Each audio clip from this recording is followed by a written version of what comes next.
안녕하세요. 저는 아들 하나를 가진 50대 후반의 여자입니다. 아들이 결혼을 한 지 2년이 되어 가는데 얼마 전 기쁜 소식을 가지고 왔습니다. 며느리가 귀한 생명을 품었다는 반가운 소식이었죠. 어찌나 기뻤는지 모릅니다. 제 기준으로는 아이 결혼이 조금 늦었는데 아이 소식이 없어 내심 걱정을 했거든요. 아직 제 나이가 인생을 논할 만큼 깊은 나이는 아니지만 자식을 낳고 살아보니 자식만큼 저를 채워주는 존재가 없더라고요. 아들도 그 즐거움을 알기를 바랐습니다. 아이가 자라는 만큼 부모도 깊어지는 것을 아이도 경험하고 느끼며 한층 성숙해져 진정한 어른이 되기를 바랬습니다. 저는 아이를 낳고 진정한 인생이 시작됐거든요. 그 귀한 경험을 아이가 할 수 있게 됐다고 하니 진심으로 축하해야 할 일이었고요. 저 역시도 이제는 할머니가 된다고 하니 대하는 마음가짐이 남다르기도 합니다. 며느리에게 고마우면서도 고생스러울 시간들을 생각해보면 걱정이 되기도 하고요. 사돈어른들께서 잘 챙겨주시겠지만 저도 열심히 챙겨줘야겠다 다짐하는 중입니다. 그리고 또 한 사람, 저희 어머님께서는 증조 할머니 되는 기념으로 뭘 해줘야 하나 궁리하시느라 1시간에 4번을 전화해 물으시더라고요. 저는 물어보겠다 했죠. 제가 임신했을 때도 갑자기 크게 관심을 보이시면서 뭘 해주냐고 물으셨거든요. 오래전인데도 변하지 않고 똑같이 하시는 어머님을 보며 혼자 웃고 말았습니다. 어머님과 처음부터 잘 지내는 관계는 아니었습니다. 제게는 어려운 관계였습니다. 외아들이 아이 아버지를 뺏기는 것 같다는 말이 첫 인사이셨던 분이었으니까요. 아이 아버지와 결혼할 사이라며 어머님을 뵙고 인사를 하러 간 저를 보지도 않으시고 눈을 내리깐 채 하신 첫 마디가 아휴, 우리 아들 뺏기는 것 같다라고 하신 거죠. 그 말씀에 저는 손가락까지 덜덜 떨며 어쩔 줄 몰라 하던 앳된 아가씨였습니다. 생전 어디 가서 모자라단 이야기를 들어본 적이 없던 제가 시어머니 되실 분이 그러시니 서럽기도 하고 속상하기도 해서 더 그랬던 것 같습니다. 서글프더라고요. 그런 저의 손을 잡으며 어머니, 이 친구 좋은 사람이에요. 어머니께도 잘할 거고요.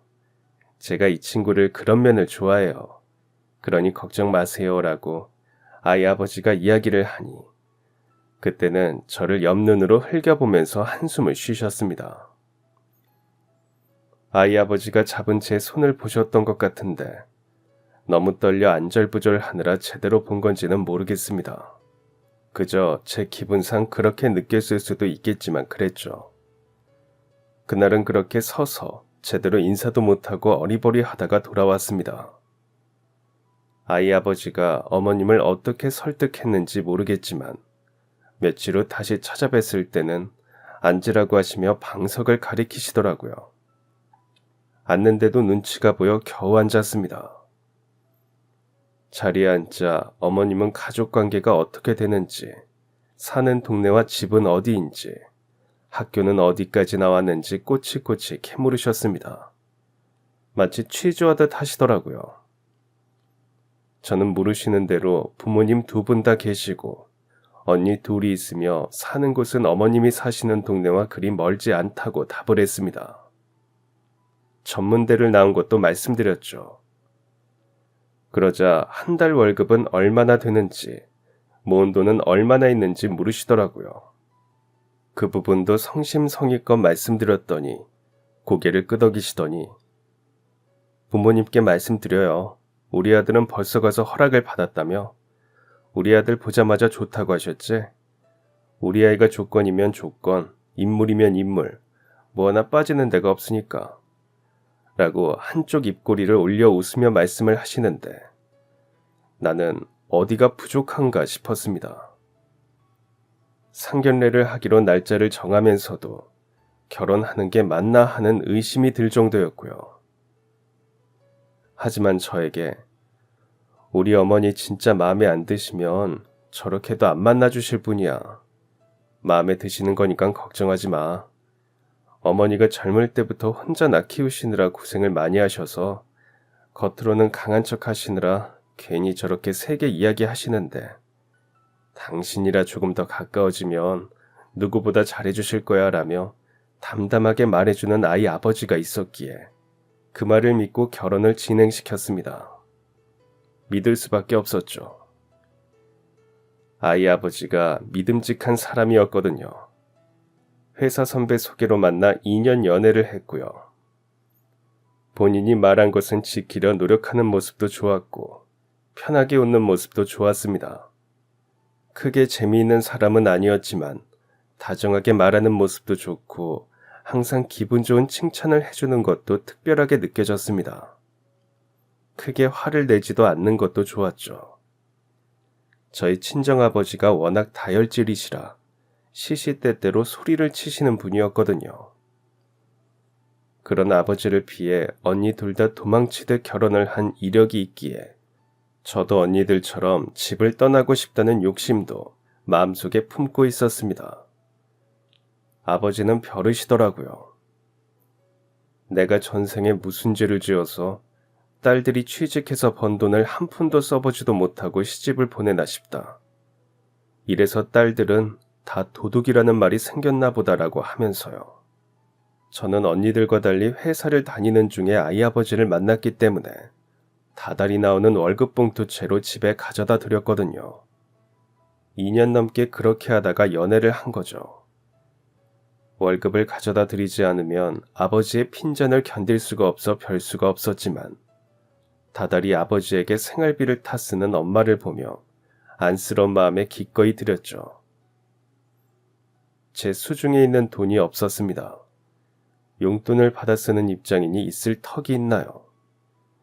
그런 제게 덜컥 결혼을 하자고 하는 아이 아버지의 말에 걱정이 앞서더라고요. 솔직하게 말하고 정리를 해야 하면 정리를 해야겠다 싶어 다 털어놓았습니다.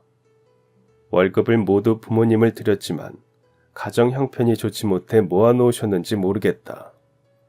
용돈을 받아 모은 돈은 결혼을 하기에 턱없이 부족하다. 시간을 주면 모으겠다.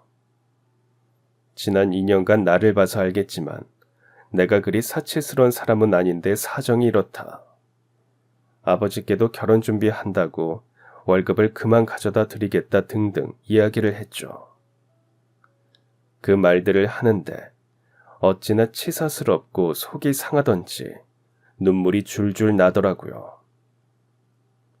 아이 아버지는 저를 가만히 보더니 미령이는 착한 딸이구나. 괜찮아. 내가 있어. 그리고 내가 말 안 했나? 우리 엄마 되게 부자인 거. 혼자 어찌나 독하게 모았는지 우리 동네에서는 모르는 사람이 없는 부자라고. 그 덕에 월급은 그대로 모아놨어. 그걸로 혼수를 하고 우리 엄마한테 집을 해달라고 하자. 걱정 마. 라며 웃더라고요. 남편의 말에 마음이 놓인 것은 사실입니다. 돈이 없다고 화를 내는 것보다 나았죠. 아이 아버지가 저희 부모님을 뵈러 집으로 오던 날 아버지는 또 화를 내셨습니다. 망할 것들이 저희 부모 노후는 상관도 없이 보태줄 생각도 없이 저들 살 궁리만 하는구나. 그나마 따박따박 월급 가져온다 했더니 시집을 가겠다고? 얼씨구다. 라며 인상을 쓰고 소리를 치더라고요. 엄마는 그런 아버지에게 아무런 말도 안 하시더군요. 묵묵히 아이 아버지에게 대접할 음식을 차리시느라 손을 바쁘게 움직이실 뿐이었죠. 엄마는 아버지가 뭐라고 하시던 아무 행동도 말도 없이 계시는 분이셨습니다. 언니들과 저는 어릴 때부터 그런 엄마가 이상하게 보일 정도였지만 엄마는 웃으셨죠. 내 죄다. 너희 아버지가 그렇게 바라는 아들을 못 낳은 내 죄야.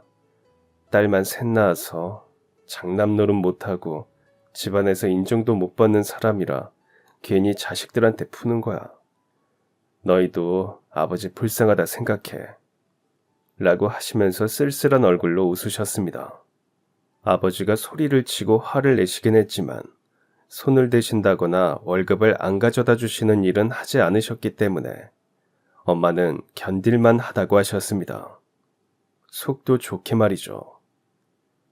아들 낳지 못하는 죗값을 치른다 생각하면 그 정도는 못 견디겠나 싶으셨나 봐요. 하지만 언니들과 저는 그런 아버지가 어렵고 꺼려지는 대상이었습니다. 싫어했죠. 언제 어디서건 아버지가 폭발하듯 화를 내시지는 않을까 눈치를 봐야 했으니까요. 정작 회초리 한 번을 드신 적이 없는 아버지셨지만 공포의 대상이었습니다. 그런 아버지가 막내 사익감이 인사 오는 아침부터 돈 타령을 하시며 소리를 치시니 저는 불안한 마음이 솟구쳐 올라 어떻게 해야 할 줄을 모르겠더라고요. 눈물이 났죠. 사람 올 시간은 다가오는데 아버지는 씩씩거리시는데 어쩔 줄을 모르겠더라고요. 다 필요 없고 결혼이고 뭐고 모두 물리고 싶다는 마음까지 들었습니다. 속상했습니다. 언니들은 시집을 간 후로 친정에는 되도록 오지 않는 사람들이라 그 자리에 안 오고 나중에 따로 자리를 마련해 만나자고 했기에 아버지의 행동이 더 불안했습니다. 아버지가 사이들 앞에서는 체면 탓인지 진정을 하시는 편이라 와줬으면 했거든요. 엄마는 그런 책에 걱정하지 마. 아버지 지금은 저러셔도 막상 마주하면 괜찮아. 언니들 시집 갈 때도 그랬잖니. 우리 미령이가 어련히 알아서 좋은 사람 데려오겠지. 라며 안심시키셨지만 이상하게 긴장이 되고 걱정이 되어 마음이 놓이지 않았습니다. 초인종이 울리자 아버지는 언제 그랬냐는 듯 인상을 썼던 얼굴을 펴고 웃으며 아이 아버지를 맞이하셨습니다. 식사하는 내내 말없이 드시다가 음식을 권하셨고요. 아이 아버지는 점잖고 예의 바르게 식사를 마치고 나긋한 말투로 이야기를 하더군요. 미령이와 2년 정도 만나면서 함께 미래를 같이 하고 싶다는 생각이 들었습니다. 미령이가 속상하지 않도록 잘 살피면서 살겠습니다. 결혼 허락해 주십시오. 라고요. 아버지는 가만히 말을 들으시더니 고개를 끄덕이며 그래 고맙네, 잘 부탁하네 라는 한마디 말로 결혼을 허락하셨습니다. 엄마도 곁에서 웃으면서 고개를 끄덕이셨고요. 형부들 앞에서 점잖게 계시던 모습 그대로 아이 아버지 앞에서 그러시는데 괜히 눈물이 났습니다. 오전 내내 소가리를 시키던 아버지의 눈빛이 아련한 걸 봤거든요. 고개를 끄덕이며 예비 사익감을 보는 눈에서 눈물이 쏟아질 것 같았다고 할까요? 눈빛을 보니 내가 시집 가는 게 서운하시기는 하는구나 싶어 마음이 짠하더라고요. 그동안 느끼지 못했던 아버지의 정이 순간적으로 느껴지니 감동적이기도 했죠. 그렇게 아버지가 수월하게 허락을 해주시니 큰 산 하나를 넘었다고 생각하다가 어머님을 뵙고 시집살이 걱정에 불안해지더라고요. 저도 여기저기서 들은 게 있었거든요. 홀어머니의 외아들은 아무리 잘해도 본전도 못 찾고 힘들다는 말들이 많았죠. 그랬는데 어머님의 첫마디가 아들 뺏긴 것 같다는 말씀이셨으니 후덜덜 하더라고요. 결혼 준비를 하는 것도 걱정을 해야 했죠. 신혼집 위치도 마음대로 못 정했습니다. 아이 아버지가 회사와 가까웠으면 좋겠다는 말에 시댁과 그나마 떨어진 곳으로 정해졌고 혼수도 어머님이 좋다고 하시는 것으로 함께 다니면서 준비를 했습니다. 도매시장에서 오랫동안 그릇 매장을 하셔서 그런지 깐깐하시더라고요. 거래도 어찌나 잘하시는지 저는 따라다니며 개수를 말씀드리며 담기 바빴습니다. 다행히도 아버지가 결혼을 허락하신 후 제 앞으로 모아두셨다며 통장을 주셔서 그 돈으로 혼수를 준비했는데 조금 모자란 것은 아이 아버지가 보태주더라고요. 어머니가 모르시는 줄 알았는데 재영이가 돈 좀 주던 내가 주라고 했다. 라며 무심히 이야기를 꺼내시더니 직장생활 4년에서 돈 얼마나 모았겠니? 뻔하지. 그 사정 맞춰서 싼 걸로 혼수하느니 보태서 좋은 걸로 해야지. 라고 하시더군요. 저는 그저 감사합니다라고만 대답을 했지만 머릿속은 복잡해졌습니다.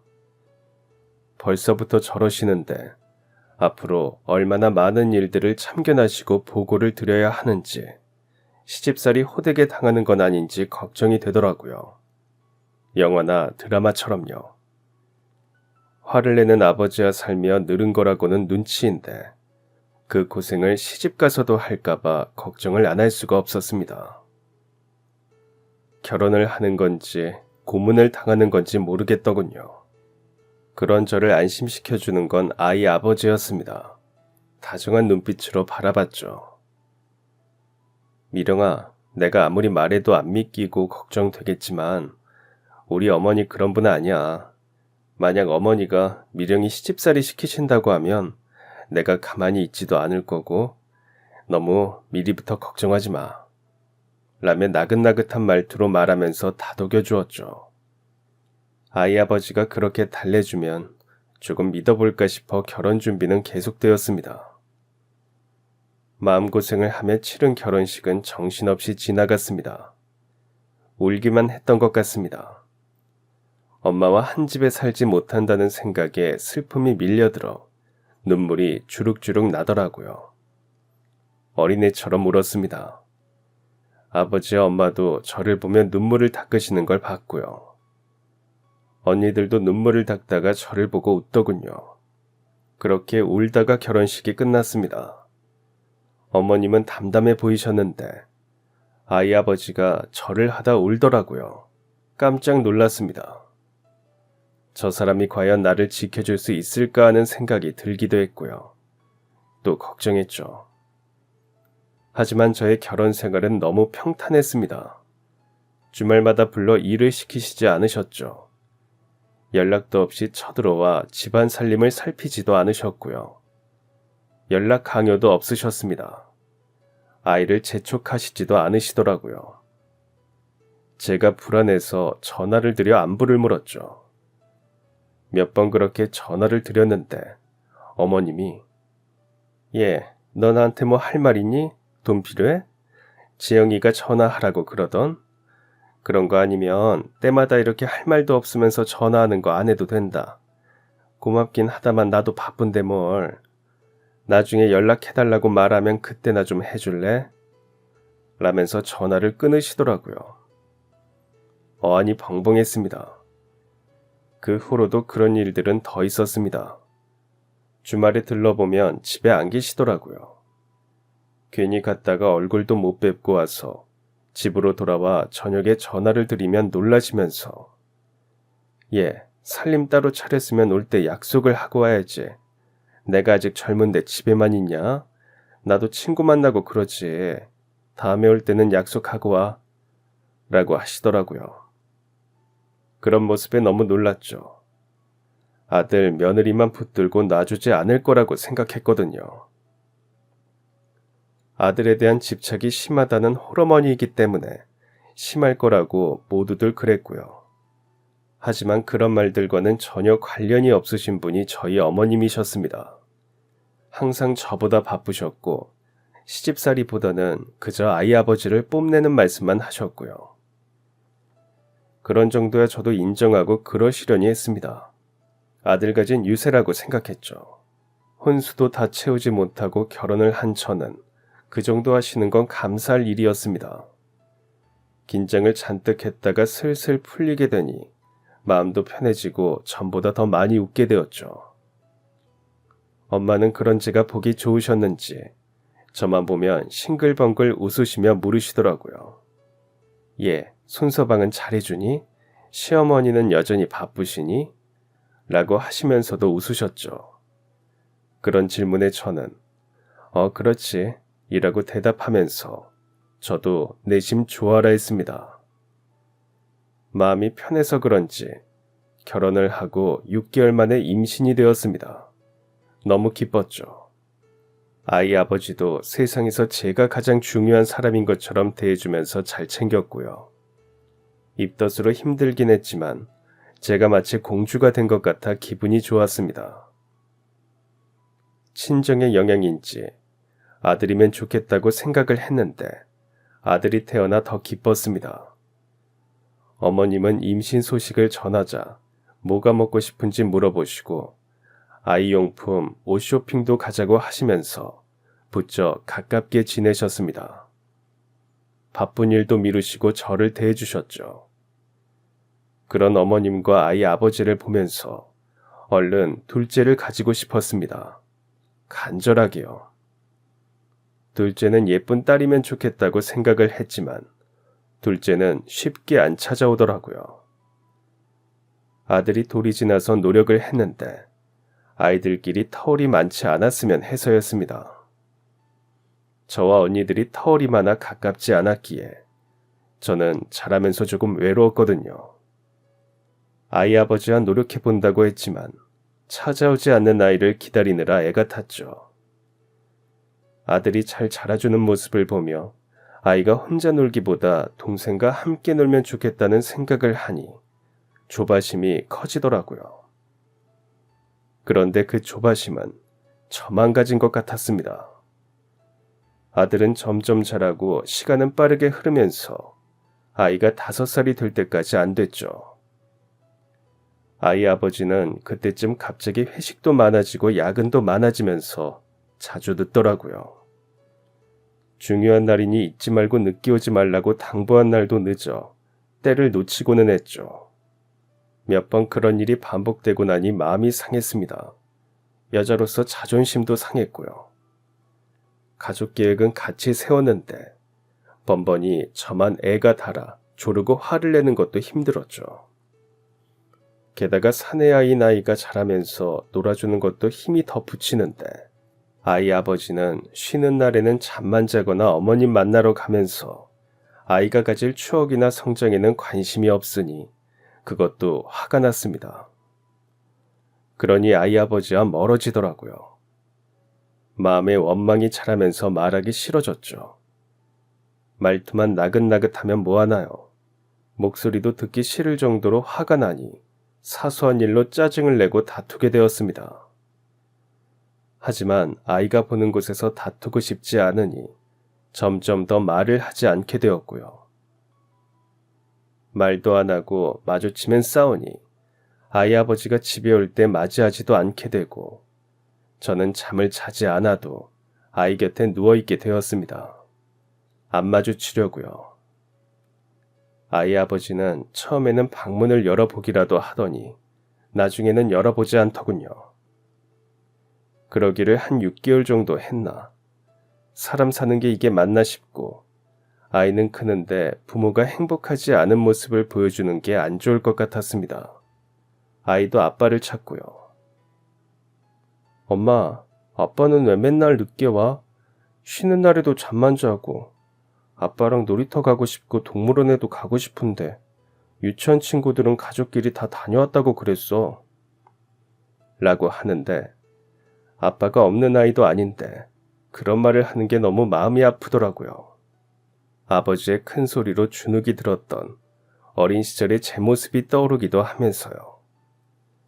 그래서 하루는 아이 아버지를 기다렸다가 대화를 하기로 했습니다. 둘째는 포기했죠.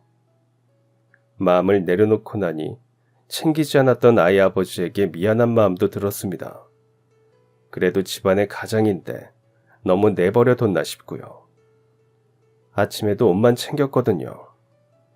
밥은 차려주었지만 같이 마주보고 식탁에 앉았던 게 언제였는지 기억도 안 나고요. 어머님을 뵈러 갈 때도 겨우 같이 가서 아이만 보여드리고 오는 편이었고요.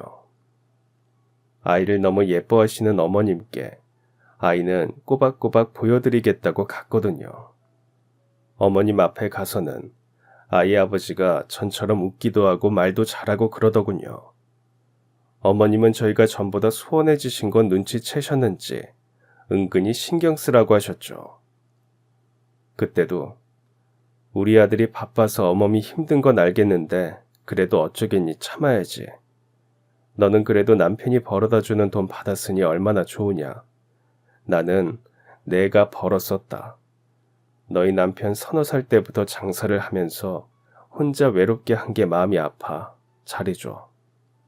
남자들 별거 있니? 아이 달래듯 달래면 금방 또 웃는 게 남자다.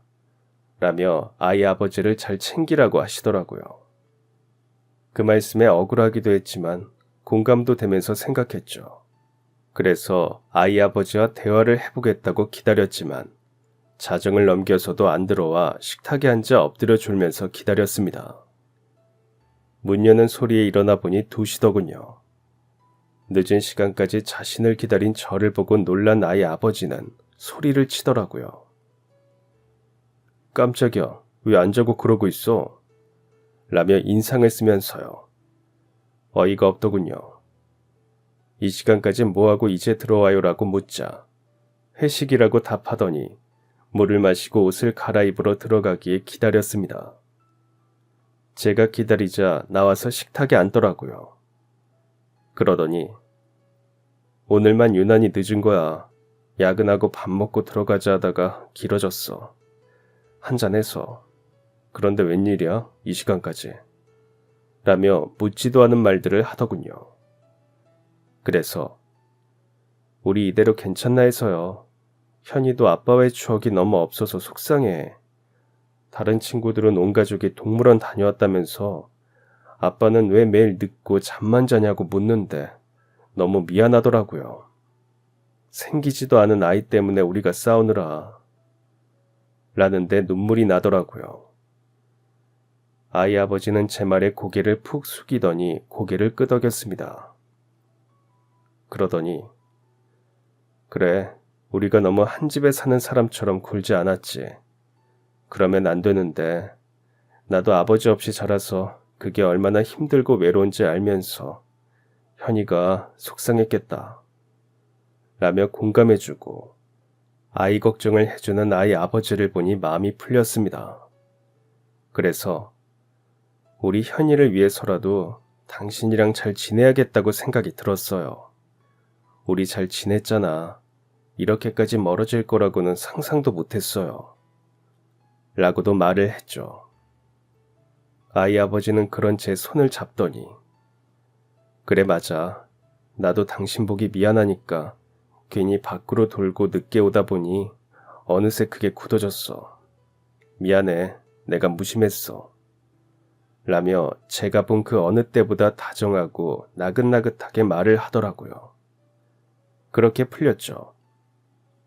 다음날 아침부터 정성을 들여 아이 아버지의 해장국을 끓였고 아이 아버지는 퇴근을 서둘러 아이를 재울 때 동화를 읽어주기도 했습니다. 아이가 너무 좋아하니 좋았죠. 주말에는 아이를 데리고 아이가 말하던 동물원도 갔습니다. 저도 너무 좋더라고요. 그 다음 주말에 뵌 어머님은 저희 사이가 다시 좋아진 것을 보시더니 잘됐다며 좋아하시면서 잘했다. 다 현이 위해서 참는 거다 생각해라. 라고 하셨습니다. 저는 그 말씀에 웃으면서 그렇게 저희 가족이 행복을 되찾으면 된다고 생각했습니다. 주말에 여행도 가기도 하면서 시간을 같이 보내려고 노력하는 아이 아버지 덕에 아이가 초등학교에 들어갈 때까지 별 문제가 없었습니다. 아이도 건강하게 잘 컸고요. 그러다 친정아버지가 돌아가셨습니다. 아침마다 산책을 하셨는데 길에서 쓰러지셨죠. 인적이 드문 골목에서 쓰러지시는 바람에 발견이 늦어 조치가 늦어 돌아가셨죠. 울먹이는 엄마의 전화를 받고 손이 부들거려 그 자리에 주저앉아 울었습니다. 늦둥이 막내딸이 낳은 막내 손자라 그런가 저희 아이를 유난히 예뻐해 주시던 모습이 눈에 선한데 갑자기 아버지가 돌아가셨다는 게 믿기지 않기도 했고요.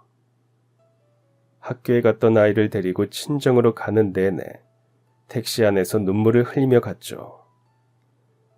먼저 아이 아버지에게 출발 전에 연락을 할 때도 말도 제대로 못하고 울었고요. 친정에 도착해 보니 아직 아버지가 집으로 모시지 못한 상태였고 엄마를 큰어머니가 모시고 오더라고요. 아버지는 형부가 모시고 오기로 했다고 하면서요. 다들 울었죠. 둘째 언니는 동네 장의사를 찾아갔고 엄마는 칠순 생신 때 찍어놓은 영정 사진을 꺼내면서 목 놓아 우셨습니다. 영감을 부르는 엄마의 목소리는 애달팠습니다. 아이는 그런 이모들과 할머니의 모습에 놀랐다가 제 손을 잡고 같이 울더라고요. 아버지가 집으로 오시고 장의사가 오시면서 장례가 시작되었습니다. 정신없더라고요. 아들이 없는 친정에 사이들이 상주가 되어 치르는 장례를 엄마는 서러워하셨습니다. 그 모습을 보니 아버지가 사이들에게는 점잖게 대하셨던 이유를 알겠더라고요. 이럴 때 사이들이 아들 대신 자리를 채워줄 거라고 생각하셨기에 미안하셨던 거죠. 다행히도 아버지에겐 나쁜 감정이 없는 사이들은 상주 노릇을 성실하게 해줬습니다. 아버지 엄마가 결혼할 때부터 사신 그 동네에는 갑작스런 아버지 장례에 많은 손님들이 오셨기에 힘들었을 텐데 인상 한번 안 쓰고 해주더라고요. 고마웠죠. 언니들 친구들과 제 친구들도 많이 와주었습니다. 다들 같은 초중고를 나왔거든요. 한 동네에 오래 살다 보니 그렇게 되더라고요. 중학교까지는 공학이라 남자들도 왔죠. 딸들이 각자 친구들 무리에 인사를 하는 동안 사이들은 손님을 맞는 상황이었죠. 조카들은 방 안에서 있다가 심부름을 하기도 했고 저희 아이도 그 무리에 있었고요. 저도 친구들과 함께 앉아 인사를 하고 있는데 아이 아버지 행동이 눈에 띄더군요. 어머니가 오셨다 가셨는데 이상하게 밖으로 나갔다가 한참 있다가 오더라고요. 담배를 피우지도 않는 사람이 자꾸 드나드는 게 이상해 보여 자꾸 살피게 되었죠. 그러다 늦은 시간까지 있던 친구들을 배웅하고 돌아서는데 골목 쪽에서 목소리가 들리더라고요. 알았어. 지금 사정 이런 걸 어떻게 해? 라며 사정을 하는 듯 했죠. 혹시나 싶어 소리를 안 내고 조심스럽게 골목에 다가가 안쪽을 보니 아이 아버지가 속삭이던 누군가와 통화를 하고 있더라고요. 주변을 살피면서 통화를 하고 있더군요. 그러다 저와 눈이 마주쳤는데 네 알겠습니다 라더니 끊더니 아 거래처 라며 아무 일도 없다는 듯이 웃으며 저에게 다가오더라고요. 그 모습에 이상함을 느꼈죠. 내가 알던 사람이 맞나 싶을 정도로 순식간에 얼굴을 바꾸는 걸 봤으니까요. 그런 사람에게 바로 이상함을 느낀 걸 들키면 안 되겠다는 생각이 들었습니다. 그래서 애써 괜찮은 척하며 바쁜데 고생이 많네요. 내일이 발인이니까 조금만 더 고생해요. 고마워요. 라고 하면서 집으로 들어왔습니다. 심장 소리가 들렸습니다. 이미 잠든 아이를 살피면서 차분해지려고 애를 썼습니다. 아버지 장례가 먼저니까요.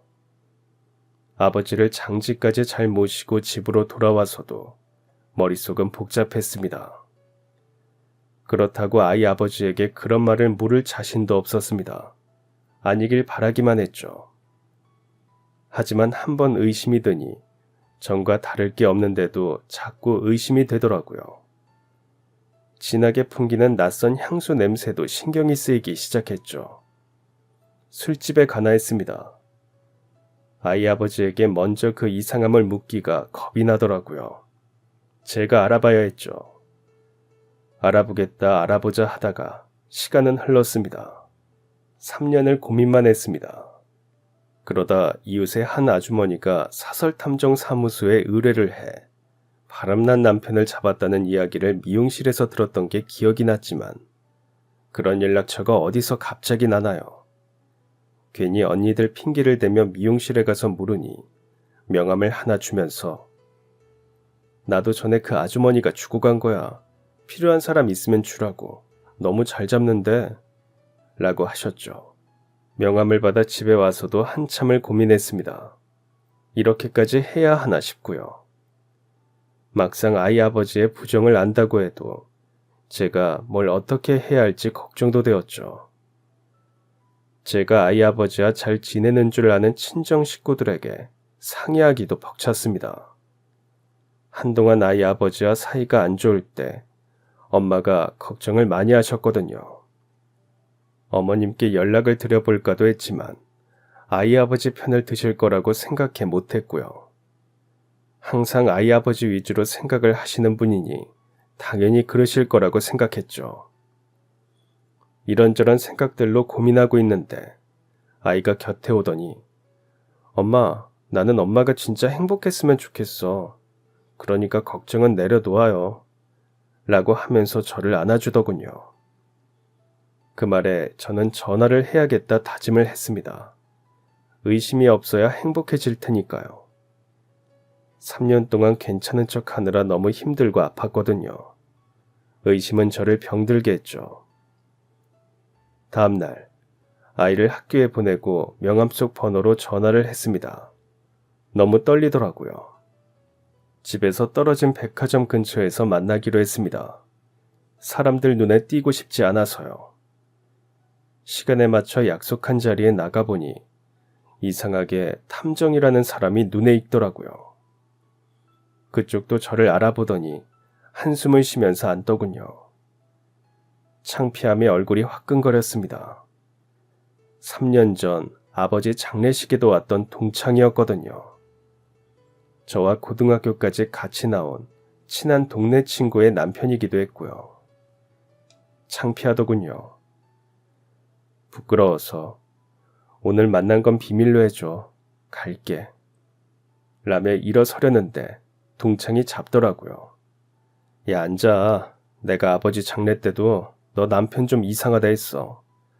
나는 이쪽이라면서 그런 모습 많이 보거든. 그래도 아니겠지 했는데 이게 뭐냐? 와이프 알면 난리나. 너나 비밀 잘 지켜. 우리 와이프랑 너랑 좀 친했냐? 라고 하면서요. 그 말에 저는 자리에 다시 앉아 흐르는 눈물을 흘렸습니다. 동창은 달래주고요. 그러더니 남편의 회사를 묻고 집에서 나가는 시간, 주로 들어오는 시간을 물었습니다. 저는 동창이 물어보는 대로 답을 하는 것뿐인데도 눈물이나 계속 닦았고요. 아직 확실한 건 아니니까 속상해하지 말고 있어. 나도 와이프한테 비밀로 할게. 와이프가 너 아버지 돌아가시고 어머니 걱정된다고 자주 가보더라. 라며 가더군요. 동창의 말대로 아직 모르니 최대한 평온하게 하던 대로 지내보려고 노력했습니다. 아이 아버지에게도 아무 말 없이 챙기면서 잘 지냈고요. 일주일을 그렇게 지냈습니다. 동창에게 연락이 왔고 저희는 다시 백화점 근처에서 만나기로 해 나가게 됐죠. 동창이 찍어온 사진 속의 아이 아버지는 굉장히 밝게 웃으며 낯선 여자와 걷더군요. 여자는 제 나이보다 조금 많아 보였고 같이 지내는 집도 있는지 집으로 들어가는 사진도 찍혔더라고요. 일주일 동안 따라다녔는데 그 집으로 같이 퇴근하더래요. 여자는 같은 회사에 다니고 있는 것 같고 가정이 있는데 둘이 같이 들어가는 집은 아지트인 것 같다고 하더라고요. 여자는 회사에서 제법 먼 지역에 살고 있더래요. 둘이 드나드는 그 집은 평소에는 비어있고 퇴근해서 1시간 정도 있다가 각자 집으로 가면서 의심을 받지 않았던 것 같다면서 둘 다 아주 지능적이야. 척척이더라. 아마 굉장히 오래된 사이일 거다. 다행인 건 둘이 애 안 낳고 살림 안 차린 거야. 여자의 애는 중학생이고 남편도 버젓이 있고 라는 동창의 말에 마음이 무너졌습니다. 아무 말도 못한 채로 그 자리에서 얼굴을 감싸고 울었습니다. 비참하더라고요. 나는 그동안 우리 관계가 개선이 되어 문제가 없다고 생각했는데 아이 아버지는 이러고 다녔다는 게 화가 나면서 어떻게 해야 하나 생각이 들어 정신이 없었습니다. 운다고 해결되는 게 아니야. 미령아, 마음 굳게 먹어라. 이제 시작이야. 아마 너가 알았다는 걸 그쪽에서 알게 되면 둘 다 완전 뻔뻔하게 나올 거야. 너가 알던 남편은 세상에서 사라지고 없다는 걸 기억해. 감정에 휩쓸리면 안 돼. 그래야 안 밀리고 다 챙길 수 있어. 자칫 잘못하면 아이도 뺏기고 재산도 못 챙겨. 이혼은 결혼할 때와 달리 사랑이 아니야. 현실이지. 그러니까 그만 울어. 라며 제 어깨를 다독여주는 동창이 고맙더라고요. 그래도 제 편에서 이야기해주니까요. 그래서 그래 고맙다. 다른 건 변호사를 만나야 하는 거지. 라며 추슬렀습니다. 비용을 봉투에 챙겨 동창에게 전하면서 억지로 웃었지만 눈물이 나더라고요. 집으로 돌아오니 아이가 올 시간이 가까워져 간식을 준비하고 있었습니다. 아이가 먹고 싶다던 떡볶이를 고기를 넣어 하는데 문을 두드리는 소리가 나더군요. 어머님이 문 열어라며 매섭게 소리치며 문을 두드리는 소리에 놀라서 문을 열었죠. 어머님은 잔뜩 화가 난 얼굴로 저를 밀치며 들어오셔서는 이리저리 집안 곳곳을 살피시며 누가 있나 보시더니 너 나한테 할 말 없니? 라며 소리를 치시더라고요. 어머니가 그러시는 이유를 몰라 무슨 말이세요? 라며 애써 참으며 물었습니다. 그러자 어머님은 휴대전화 화면을 제게 들이미시다가 식탁에 던지시더니 화를 내며 이래도 시침이 뗄 거야? 너 우리 아들 두고 다른 놈을 만나? 어디 할 짓이 없어서 부모상을 같이 치른 남편을 배신하고 다른 남자를 만나? 울면서 돈도 건넸다며 여기 다 찍혔어. 라고 하시더군요. 사진 속에는 제가 울고 있는 모습이 찍혔고요. 이런 게 적반하장이라는 거구나 싶고 혹시나 아이가 울까봐 걱정이 되었습니다. 어머니, 목소리 낮추세요. 현이 올 시간 다 됐어요. 아이가 들으면 어쩌려고. 라고 하며 어머니 휴대전화 속 화면을 다시 살피며 보았습니다. 한숨만 나오더라고요. 어머님은 어이가 없다는 듯이 그래, 자식이 하는 건 걱정이 되니? 부끄러운 줄은 알아? 라며 사진들을 넘기며 보여주셨습니다. 제가 봉투를 건네는 것도 찍혔더군요. 그런 어머님께 저는 아무 말 없이 남편이 찍힌 사진들을 내밀었습니다. 어머니는 가만히 그 사진들을 보시더니 놀라시면서 이게 뭐냐? 우리 재영이야? 이게? 라더니 입을 틀어 막으시더라고요. 그러시더니 몇 번이고 사진을 보시더군요. 아까 그 남자는 이 사진 찍어다 준 사람이에요. 잘하는 탐정이 있다고 해서 만나보니 제 동창이더라고요. 이 동창 와이프도 저랑 친했고요. 라고 말씀드렸죠. 어머니는 그 사진을 보시더니 재영이도 너가 아는 거 아니? 하고 물으시더군요. 그래서 모른다고 했더니 일단 이 사진은 내가 가지고 가마. 오늘 집에 오거든 재영이 집으로 보내라. 내가 이놈을 가만 안 두마. 탐정한테 돈 얼마 줬니? 내가 그 돈도 다시 주마. 앞으로 이혼하려면 돈이 더 들지도 몰라. 걱정 마라. 얼마가 들던 간에 내가 다 보태주마. 재영이 아버지가 여자 문제로 속을 썩였다. 그래서 이혼했고 키우면서 절대 하지 말아야 한다고 가르쳤는데 미안하다. 내가 잘못 가르쳐서 어멈까지 힘들게 하는구나. 오늘 이후에는 난 자식 없다. 나한텐 현이만 있으면 돼. 그런 애비는 없는 게 나아. 얼굴도 못 보게 해라. 미안하다. 라고 하시더니 그 자리에 앉아 소리도 못 내시고 우시더라고요. 어머니께서 제 편을 드시면서 그렇게 이야기해 주시는데 그것도 이상했습니다. 당연히 아이 아버지의 편을 드시며 제가 못해서 아이 아버지가 바깥으로 동거라고 하실 줄 알았는데 어머니께서 그렇게 제 편을 드시는 모습이 낯설고 이상하더라고요. 아이가 오는 것을 보시고는 우리 강아지 간식 맛있게 먹고 할미랑 주말에 만나? 라고 하시더니 서둘러 집으로 가셨습니다. 아이는 할머니의 모습에 놀라더라고요. 할머니가 울기도 하시냐면서 신기한 걸 본 듯 하더니 걱정을 하며 물었습니다. 엄마, 할머니 무슨 일 있으시대요? 엄마도 운 것 같고 라며 다정하게 묻더군요. 그런 아이에게 뭐라고 답을 해야 할지 모르겠어서 할머니랑 슬픈 영화를 봤어 라고 했습니다. 아이는 엄마랑 할머니랑 영화를 보셨어요? 라며 웃으며 안심했습니다. 아이에게 어떻게 이야기를 해야 하나 싶고 앞으로 일들이 걱정이 되었지만 온전히 행복하기 위해서는 아이 아버지와 헤어져야겠다고 결심을 하게 되었습니다. 아이 아버지는 어머님 댁으로 바로 퇴근했다가 굉장히 늦게 집으로 돌아왔더라고요. 집으로 들어서던 아이 아버지는 저를 보자 가까이 와 무릎을 꿇더니 빌더군요. 당신이 하라는 대로 다 할게. 그 사람이랑 나 이혼까지 하지 않고 만나기로 했어. 당신이 알았으니 헤어질 거야. 현이 생각해서 제발 나처럼 키울 수 없잖아. 라고요. 무슨 말을 해야 냉정하게 보일 수 있을까 생각했지만 생각이 안 나더군요. 머릿속이 하얗게 된 것 같았습니다. 아무 말도 못하겠고 속이 울렁이고 역겨웠죠. 겨우 꺼낸 말이 어머니는 뭐라고 하시던가요? 였습니다. 목소리가 심하게 떨렸고요.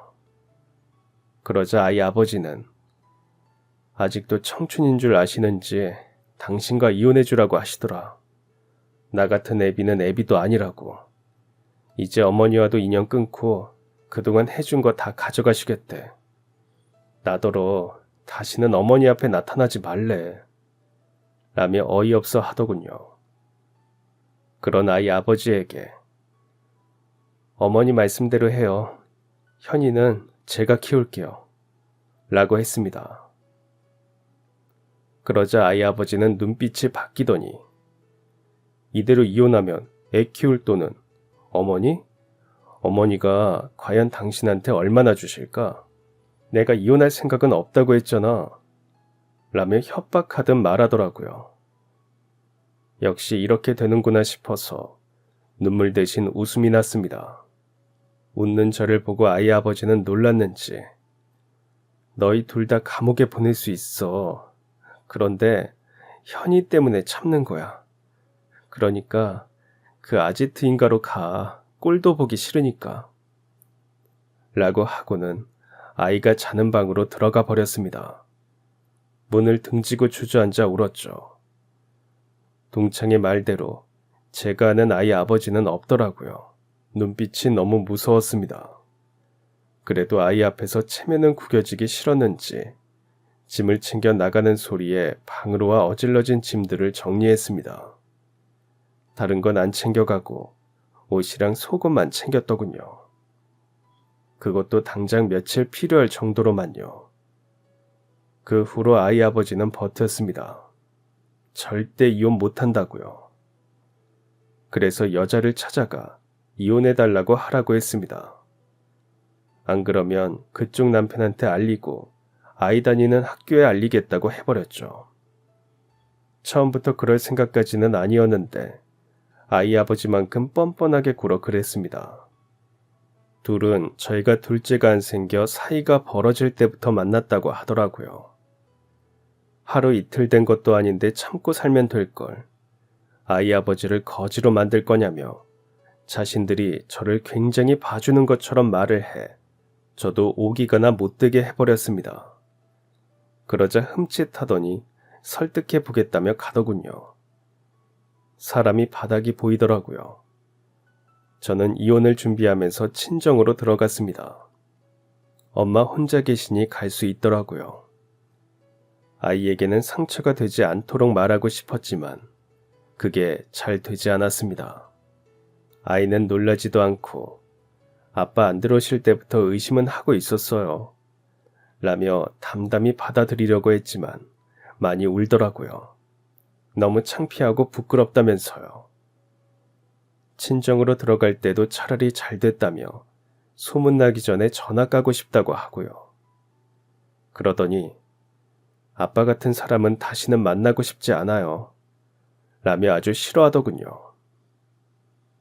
배신을 하는 사람은 상대를 하는 게 아니라며 저를 위로하려고 애를 쓰는 모습에 저는 또 눈물이 나 울었습니다.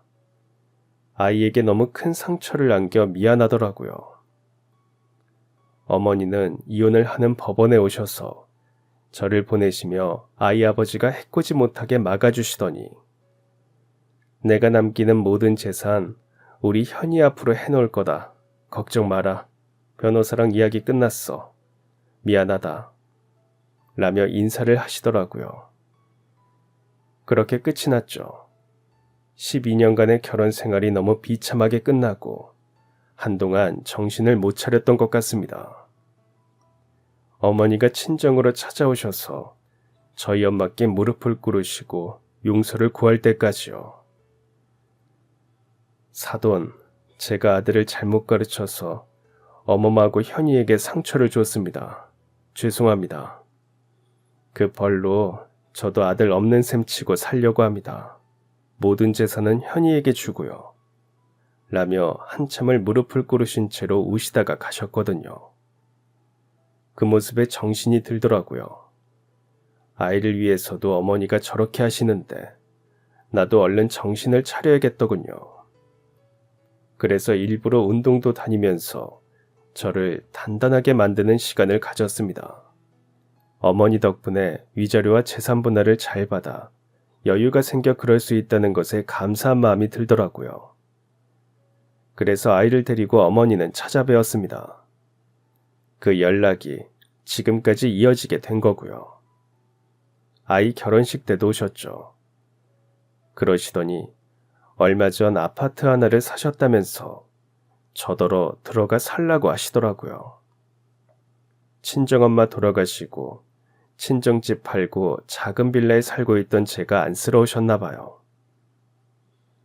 예, 너도 이제 손주 생겨서 아기 놀라울 텐데 좋은 집 살아야지.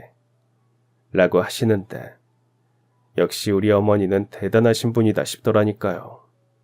솔직히 거절하고 싶지 않고요. 아이 아버지는 가끔 어머니께 연락해 돈을 달라고 하는 모양이에요. 안 주신대요. 그렇게 아끼는 아들이 감옥에 가게 되었을 때도 모른 척 하시던 독한 분이니 그러실 거다 생각은 했습니다. 그 여자 남편이 둘을 고소해 간통죄로 감옥을 갔대요.